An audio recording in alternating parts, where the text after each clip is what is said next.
el Huelva en Educación, presidente del Grupo Comunicar y la Fundación Comunicar Global, editor en jefe de la revista Comunicar, destacada en GSQ1 y Scopus, investigador principal del Grupo de Agora con múltiples proyectos nacionales e internacionales, director del Máster Internacional en Comunicación y Educación Audiovisual, coordinador del doctorado interuniversitario en comunicación, fundador de Alfamed, de la Red Euroamericana de Investigadores, coordinador del Spin-off Media Journal, con múltiples consultorías internacionales, premios como el mejor investigador de la Universidad de Huelva Iberoamericano de Comunicación, como presidente de la Alphamed, miembro de la CIDIA, ORCID y perfiles académicos disponibles en virtud de su gran perfil investigador.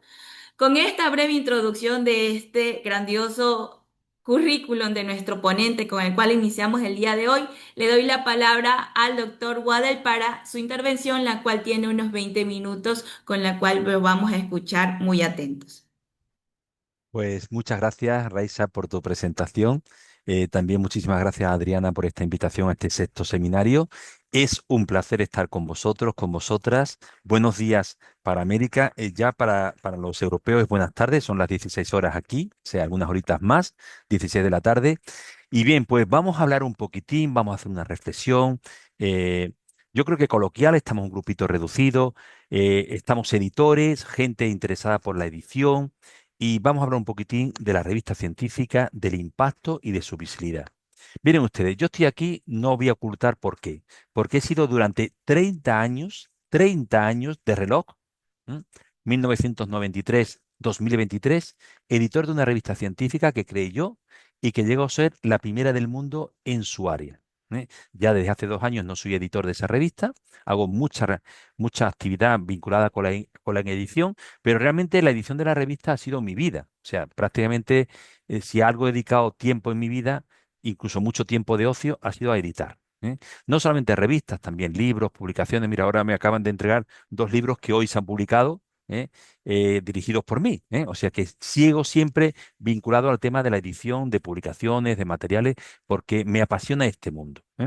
Y además, bueno, soy muy viejo, ya os lo digo, soy muy viejo aunque aparezca ser más joven. Llevo 42 años de investigador funcionario en la universidad. No de edad, sino de funcionario. Con lo cual algunos dicen, oh, pero si yo tengo 38, yo tengo 37. Antes de haber nacido algunos, ya yo estaba en la universidad trabajando e investigando. Por tanto, con toda esta trayectoria, pues hablo desde mi experiencia, de lo que sé, de lo que he aprendido, de mis tanteos, de mis dudas. Y realmente, bueno, yo puedo decir que ser editor de una revista es un puesto de enorme responsabilidad. ¿m? Fíjense, los editores somos, dirían los ingleses, los gatekeepers de la ciencia, los porteros de la ciencia, los que permitimos que algo que se trabaja mucho salga a la luz o quede en penumbra. Es decir, de nuestra parte está que lo bueno se publique y lo malo no se publique. ¿m? Y yo evidentemente creo en la ciencia abierta, en la sostenibilidad, en la ciencia justa, pero también creo en la ciencia rigurosa, en la ciencia objetiva, en la ciencia visible, que hay que hacerla compatible, porque diríamos que el ser humano es equilibrado cuando conjuga los derechos y los deberes. Está muy bien que exijamos cosas, pero también tenemos que ofrecer cosas, porque ambas tienen que ser equilibradas y justas, ¿no? Bueno, tengo muy poquito tiempo, tenía una presentación preparada.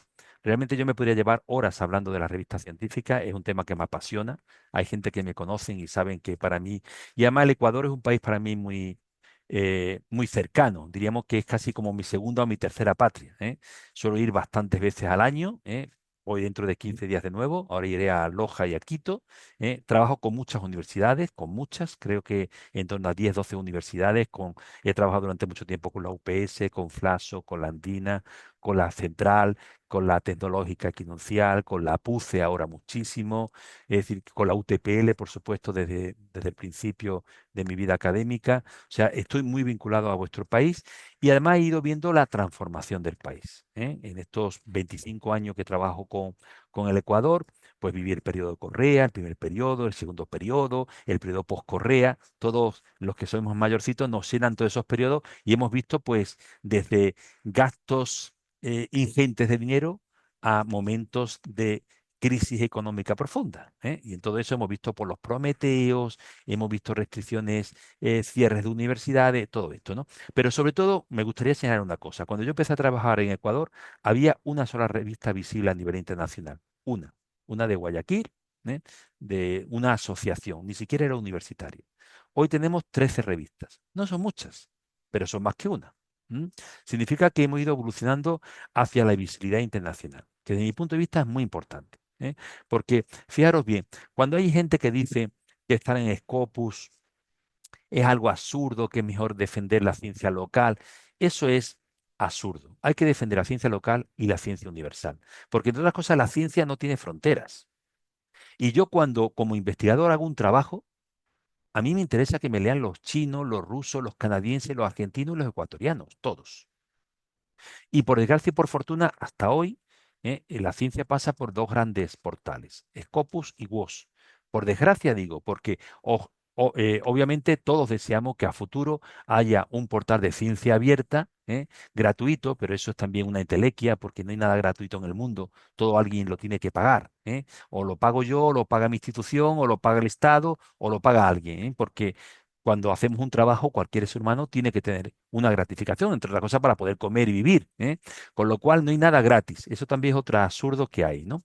Bueno, me gustaría más veros, ¿eh? Sé que hay mucha gente que no tiene cámara. A mí me gusta ver a la gente, porque yo no hablo, yo no miro papeles. Siempre que hablo, miro a la gente. Y veo sus expresiones, y veo cómo Adriana, pues, asiente, no asiente, veo si la gente se aburre. Entonces, a mí me gusta ver caras, aunque sean pequeñitas. Obviamente, me gusta mucho más la presencialidad.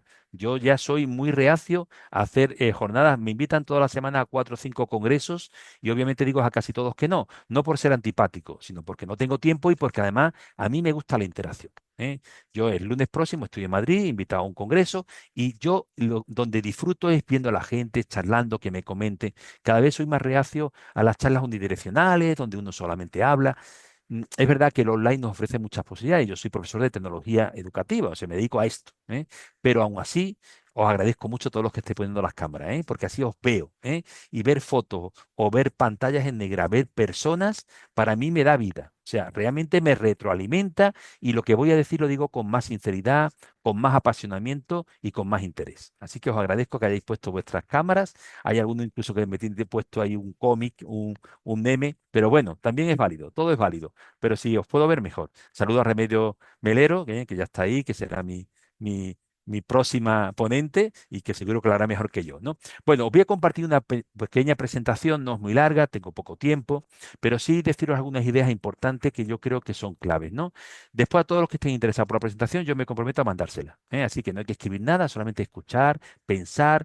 Lo bonito de los congresos es interaccionar. Yo organizo un congreso todos los años en América. Este año va a ser en Mérida, en Yucatán, en México. No sé si habéis estado en Yucatán, que es un sitio paradisíaco, y Mérida, una ciudad colonial impresionante. Bueno, pues me pregunta la gente, ¿puede hacer online? No, solo en presencial. Porque vamos a convivir, a interaccionar, a charlar, a construir proyectos, a hacer actividades. Los editores necesitan verse mucho. Yo le agradezco a Adriana que esto sea la sexta edición y se haya mantenido, porque los editores tienen que verse, viven muy en soledad, muy presionados. Lo digo, yo he estado muy presionado. Fijaros, mi revista recibía, o sea, nosotros morimos de éxito, porque nuestra revista recibía 1.500 artículos al año para aceptar 40. O sea, 1.460 se rechazaban. Imaginaros 1.460 artículos rechazados cada año y aceptar 40. Y eso es un nivel de presión brutal, brutal. Porque primero, de los 1.500, todos diríamos, por lo menos 1.000, o vamos a decir, 500 son aceptables. Y estamos echando 2 tercios, pero un tercio es aceptable. Pero esos 500 te tienes que dar con 40. Imaginaros la presión que eso supone para un editor y la responsabilidad también de escoger lo mejor, ¿no? Y de no someterse a presiones, a amistades, cosas que van en contra de un principio que para mí es fundamental, el rigor. La ciencia es rigor y las revistas tienen que ser rigor y objetividad. porque esas son las premisas fundamentales. Bueno, voy a compartir, tengo poco tiempo, la verdad, pero quisiera compartir algunas ideas importantes, son poquitas, para que podáis ver un poco algunas de esas ideas, ¿no? Mira, tenía pensado hablar de la calidad y de la visibilidad, dos parámetros. Después se va a hablar de la sostenibilidad, de la justicia, de la ciencia abierta, que para mí son también muy importantes. Mi revista siempre fue Open Access, nunca cobró nunca nada.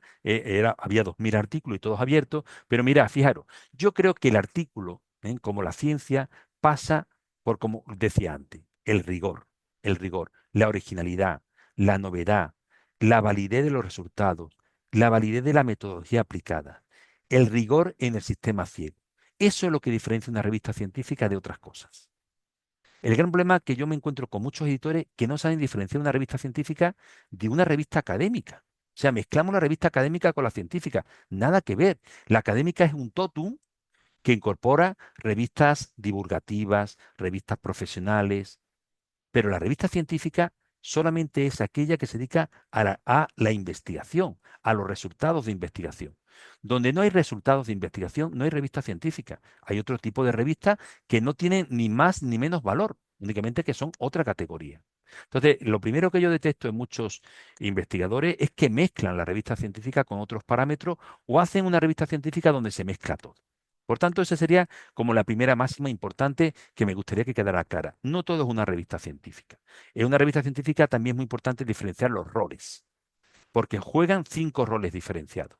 Estamos los editores con nuestros editores asociados, los editores temáticos, editores adjuntos, como queramos. Están los autores, que no hay que olvidar, son el principal eje de una revista. Y por tanto, requieren el máximo respeto y consideración. Una mala revista, ya lo digo claramente para mí, obviamente, como editor de muchos años, es una revista que no responde a tiempo y educadamente a sus autores. El autor confía en nosotros y cuando confía en nosotros está delegando un montón de horas de trabajo que él ha hecho en nuestra revista y se merece un respeto, se merece una consideración, se merece responderle a tiempo. Por tanto, los tiempos en una revista es muy importante. Yo digo que una revista buena que no cumple tiempos, que se pasa un día, ya no es una buena revista. No solamente en el tiempo de publicar, los tiempos es un concepto muy amplio. De hecho, el concepto de revista periódica, periódico, se refiere a todo, desde que los astras son todos con la misma estructura, de que los artículos tienen una misma extensión, de que el número de referencia media es aproximado en todos los artículos, a los tiempos de publicación, a los tiempos de respuesta, a los tiempos de evaluación. O sea, hay muchos tiempos en una revista. Y todos deben ser transparentes, porque la transparencia también es otra cualidad fundamental de la ciencia y que no tenemos que olvidar, es un eje vertebrador, la transparencia y la objetividad. Estoy reclamando adjetivos que ahora no están de moda, está más de moda el tema de lo abierto, de lo justo, de lo sostenible, y me parecen perfectos, yo también los suscribo, pero no hay que olvidar estos conceptos también tan importantes como el rigor, la objetividad, la transparencia. Dale mucha importancia al autor porque el autor tiene mucha importancia. Por supuesto, también el revisor, al que maltratamos los editores.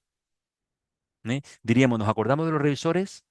Como dice, solamente el refrán es, solamente te acuerdas de Santa Bárbara cuando truena, dice el refrán español. Pues sería igual. A los revisores nos acordamos cuando queremos que nos revisen y protestamos porque nos revisan poco.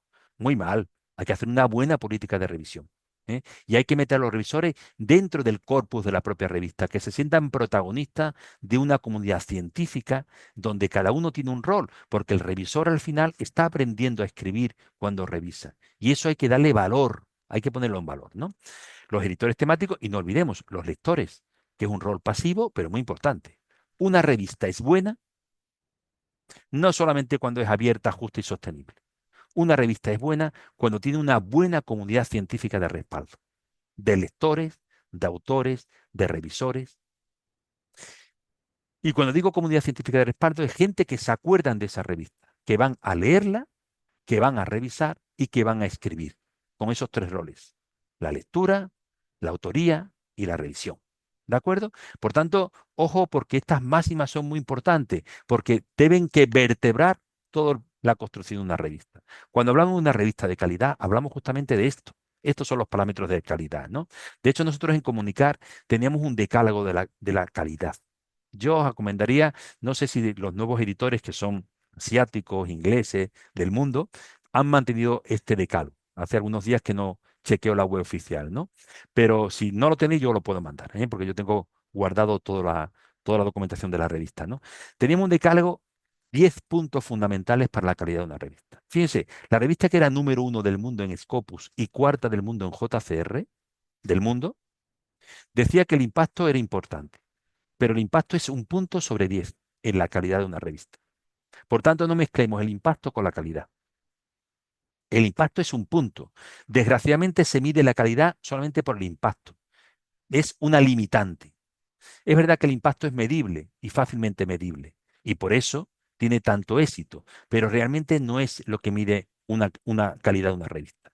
Yo creo que es mucho más importante, o por lo menos en paridad, la visibilidad, la seriedad, el rigor, la ética, hemos hablado de la ética, el compromiso, la gestión editorial, el mantenimiento de una comunidad científica, el uso de tecnologías emergentes, un tema que también se ha dicho que se va a tratar en este seminario, el producto, el contenido, la originalidad y el respeto a los autores.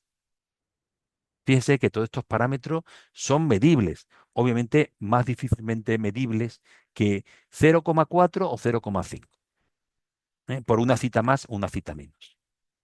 ¿Mm? Entonces, realmente estos criterios de calidad son muy importantes porque definen lo que es realmente una revista de calidad. Y yo digo que cuando una revista es de calidad consigue índices. Sea, los índices tienen que ser una consecuencia, no una causa. Esto es otro gran problema de los editores. Yo hablo con un rector y me dice, no, es que yo quiero que mi revista esté en Scopus. Mire usted, ese no es el problema. Usted quiere querer que su revista sea de calidad. Y como consecuencia de la calidad, como consecuencia, viene entrar en Scopus. Es decir, hay que diferenciar lo que son las variables dependientes de las independientes, las que yo controlo y las que no controlo. El impacto no es controlado por el editor. Cuando el editor empieza a manipular el impacto, se carga la revista. Y yo tengo experiencia cercana de eso, y próximas. Por tanto, el impacto debe ser una consecuencia. Cuando una revista tiene un buen producto y mucha calidad, consigue todos los índices del mundo. Todos. Porque todos son posibles de conseguir.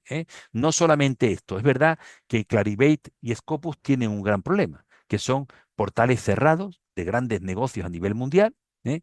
Y hoy día el movimiento de ciencia abierta, con el que yo también coincido 100%, creo que está buscando una alternativa a que todo pase por dos grandes portales, uno europeo y uno norteamericano, que realmente pues hacen pingües beneficios con la ciencia que hacemos todos. Porque todos los editores en general somos investigadores también.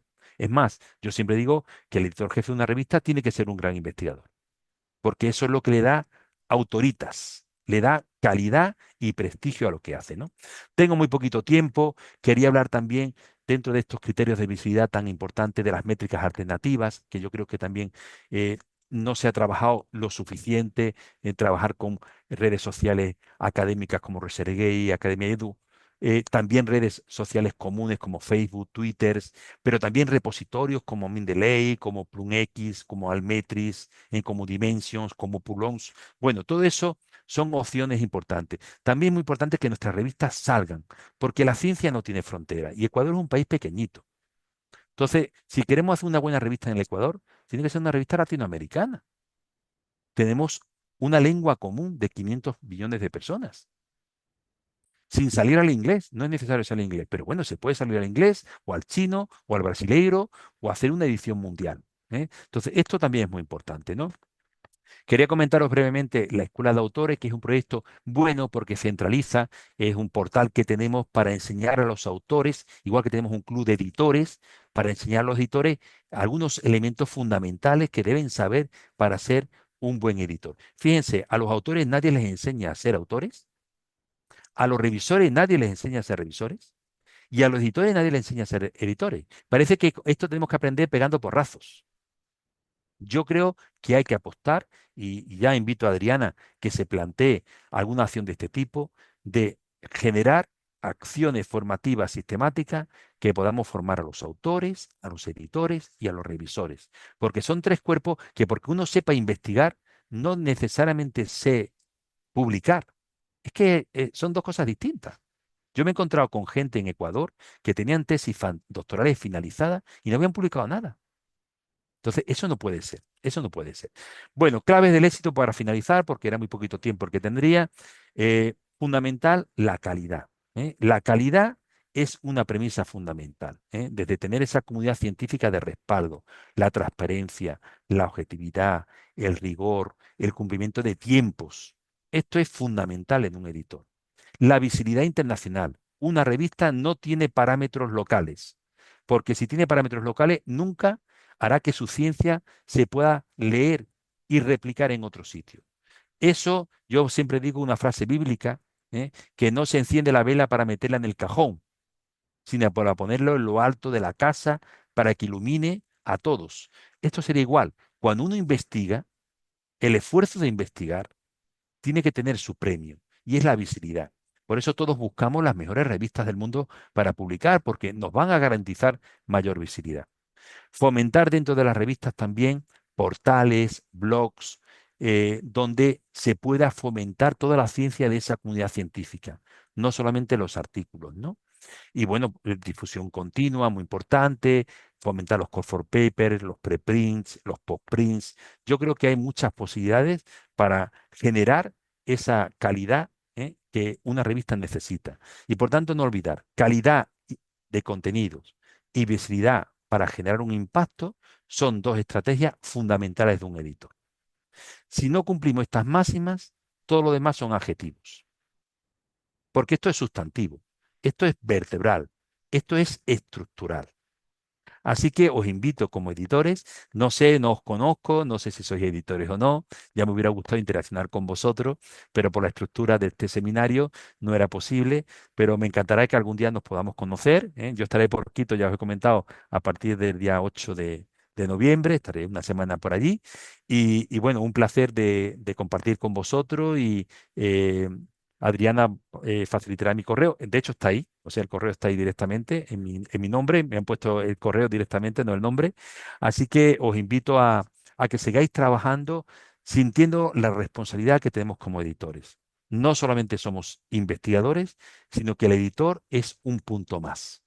Y por tanto, yo muchas veces digo, y ya termino con una cosa poco popular, para tener una mala revista, mejor cerrarla. Porque es un engaño para el editor, que está trabajando absurdamente, y para los autores, que están publicando en un sitio que no va a ningún lado. Es como si tengo un carro que no funciona. Mire usted, me está ocupando sitio y está perdiendo valor. Entonces, solamente cabe tener, tener una revista para mejorarla, para ser competitivos. Por supuesto, para hacerla sostenible, en abierto, equitativa, justa, pero también transparente, rigurosa, objetiva. ¿De acuerdo? Bueno, pues creo, Adriana, que con esto he cumplido mi tiempo exactamente, 20 minutos. Dejo algunos minutos, creo, para alguna pregunta si queréis. Por supuesto, doctor Ignacio, es más, nos queda ese sentimiento de querer seguirle escuchando. Lamentablemente tenemos una agenda y su gran exposición nos deja muchas preguntas al auditorio. Algunas me han pasado de manera interna, otras por el chat y me voy a permitir leerle. Hay dos preguntas, las voy a hacer en una en razón del tiempo. La primera es, ¿cuál sería la principal recomendación para una revista que recién está comenzando y cómo se pueden aumentar las citaciones? Bueno, para eso habría que hacer un curso o un máster como mínimo, ¿eh? O sea, esa es la pregunta del millón. ¿Cómo me puedo hacer rico sin trabajar? Entonces, es complicada. La, si yo tuviera la fórmula, la tendría patentada y sería rico, ¿eh? No es fácil, pero bien, no es imposible. No es fácil, pero no es imposible. Yo a una revista que recién empieza, le diría, aprende de los mejores y no cometas errores. Bueno, como nos diríamos en la vida misma, ¿no? ¿Qué hacemos con nuestros niños? Intentamos que vayan por el camino más recto. Yo muchas veces le digo a los editores, te puedes ir por las carreteras, de la zona andina, llena de curvas, ¿eh? Y derrapes, conocemos perfectamente la zona, o te puedes ir por la zona de la costa con rutas rectas. ¿Eh? El editor tiene que coger la ruta recta, porque el esfuerzo que hace es tan grande que no se puede permitir el lujo de tener parones, y caminos hacia atrás. porque eso condena a la revista y se condena a sí mismo. Yo he visto editores muy cansados, muy agobiados, muy estresados, muy abrumados, los he visto, ¿eh? Pero cuando los he analizado he visto que su ruta no era recta. Por tanto, muy importante para los que empiezan, intentar formaros, aprender de los buenos, de los mejores, buscar buenos ejemplos de revistas, para que hagáis la ruta lo más recto posible. Y en cuanto a la cita, no hay una fórmula mágica, pero sí hay estrategias. Sí hay estrategia para que una revista mejore su impacto. La prueba es mi revista. O sea, mi revista se hacía casi en una casa. La gente pensaba que teníamos un edificio de 5 plantas y lo hacíamos un grupo de voluntarios. Y nuestra revista estuvo por encima de la revista de Cambridge, de Oxford, de Berkeley, de New York, por encima de todas esas revistas estaba la nuestra, la primera del mundo. ¿M? Y claro, nos miraban con lupa. ¿Cómo se puede conseguir esto? Se puede conseguir con estrategia, con planificación, con trabajo, con apasionamiento y con, claro, una serie de dinámicas que hay que poner en marcha. Al final la revista es un mundo de competencia, como la investigación. ¿Eh? Hoy ha salido en España el ranking de Stanford, los mejores investigadores del mundo. Y yo estoy muy contento porque me ha llamado el rector para decirme, estás entre los mejores investigadores del mundo. Pues súper contento, pero eso es competitividad. Si hubiera estado en el 3% ya no me llama. ¿De acuerdo? Entonces, al final la ciencia se mueve por la competitividad, siempre que sea sana es buena. ¿Eh? Yo creo en la cooperación, mucho en la cooperación. De hecho, mi proyecto volcado es la cooperación con Latinoamérica. Ahora hemos creado una fundación, la Fundación Comunicar Global, para hacer proyectos educomunicativos de cooperación en Latinoamérica. Pero también creo en la competencia sana. Creo que ambas combinadas dan el justo equilibrio entre lo que tenemos que aspirar y lo que tenemos que conseguir. ¿De acuerdo? Bueno, pues Raisa, siento que a lo mejor no se siente bien respondido, pero tú le dices a esa persona que me escriba y ya iremos hablando. Por supuesto que fue una excelente contestación porque simplemente la experiencia y una gran planificación ayuda a las revistas a mejorar esos aspectos que le han consultado. Voy a culminar con dos preguntas, doctor. Discúlpeme, pero No hay les ha problema. encantado su exposición a las participantes. Quieren saber cuál es el aspecto más importante que considera usted en el cual debe formarse un editor. Y la última es, ¿qué estrategia es más efectiva para una revista latinoamericana con la finalidad de mejorar su visibilidad sin comprometer su identidad? Correcto. También son preguntas complicadas, ¿eh? O sea, realmente, sobre todo la segunda, yo creo que hay que respetar siempre el territorio y hay que tener una visión global, ¿eh? Si os dais cuenta, yo soy un hombre de equilibrio, a veces de equilibrios complicados, ¿eh? Estoy hablando, defendiendo lo local, pero sin renunciar a lo internacional, a lo mundial. Porque uno de los grandes errores que creo que se ha cometido en Latinoamérica es pensar que nos autoabastecemos. No necesitamos para nada. No, la ciencia es internacional. ¿Eh? Recordar la vacuna del COVID. ¿Eh? Si no se hubieran puesto en contacto los laboratorios de Japón con los de Estados Unidos, no hubiéramos tenido una vacuna tan rápido. Pero fue una acción mundial de gente cooperando. Hoy día tenemos las redes, nos podemos vincular perfectamente con cualquier parte del mundo. No podemos renunciar a la ciencia universal, pero eso no significa renunciar al territorio. Al contrario, creyendo en la ciencia universal, potenciamos nuestro territorio, porque a mí me interesa que todos los problemas de la zona andina, de la Amazonía, se conozcan en Europa y se publiquen en revistas europeas y que revistas latinoamericanas lleguen a los investigadores de Europa. Y por eso hay que estar en el concierto internacional. ¿Eh? Yo muchas veces pongo como ejemplo el fútbol. Cualquier futbolista no renuncia a jugar en los campeonatos mundiales. ¿Por qué? Porque es una forma de proyectarse, de visibilizarse, de rentabilizarse. ¿Vale? Entonces, por ahí es muy importante. Y bueno, un editor, ¿cómo formarse? Bueno, yo creo que lo primero es la ética. Para mí, un principio fundamental de un editor es ser ético. Yo conozco muchos editores poco éticos. Yo he tenido editores que me han acercado y se dicen, mira, vamos a una cosa, intercambiemos citas. Tú invitas a tus autores que pongan citas de mi revista y yo hago lo mismo con los tuyos. Obviamente yo siempre me he negado a cualquier parámetro antiético. ¿M? Nosotros publicamos un número en 2014, Ética y plagio en la comunicación científica, que fue un boom. Ese número nos hizo estar en Q1 en el Journal Citation Reports, y mantuvimos eso siempre, el Q1, y fue justamente porque hablamos de la ética Cuando empezaba ya el plagio a ser detectado, a ser detectado. Ahora tenemos la inteligencia artificial, otro gran reto para los editores, porque realmente por ahí nos llega de todo, de todo. Entonces, yo creo que un editor, lo primero tiene que ser ético y después ser también muy humilde. Un editor debe saber que la gente confía en ti y que tú tienes una gran responsabilidad y por tanto tienes que hacer las cosas bien, para que tu revista crezca y tenga credibilidad. Otra premisa fundamental de una revista es ser creíble, que la gente confíe en ti. En mi revista publicaban gente a las que a mí me caía mal, pero fíjense, ellos no negaban mandar artículos a mi revista porque sabía que iban a ser evaluados y que yo nunca iba a intervenir ni en positivo ni en negativo. Yo lo que sí tenía claro es que nadie de mi equipo podía publicar. Nadie. Yo he tenido discusiones con rectores de Ecuador que me decían, no, no, yo quiero que mi revista entre en Scopus para que publique mi gente en Scopus. No, no, perdóneme usted. Es que si su revista entra en Scopus, su gente no va a publicar en su revista. Entonces, bueno, ese es otro factor. Yo creo que el plagio y la endogamia son también otros males endémicos que tienen las revistas científicas y los editores. Estamos muy sometidos a presiones. A medida que nuestra revista va creciendo, nuestra presión es mayor. ¿eh? Eso también tenemos que ser conscientes, que aquí el éxito supone mayor presión.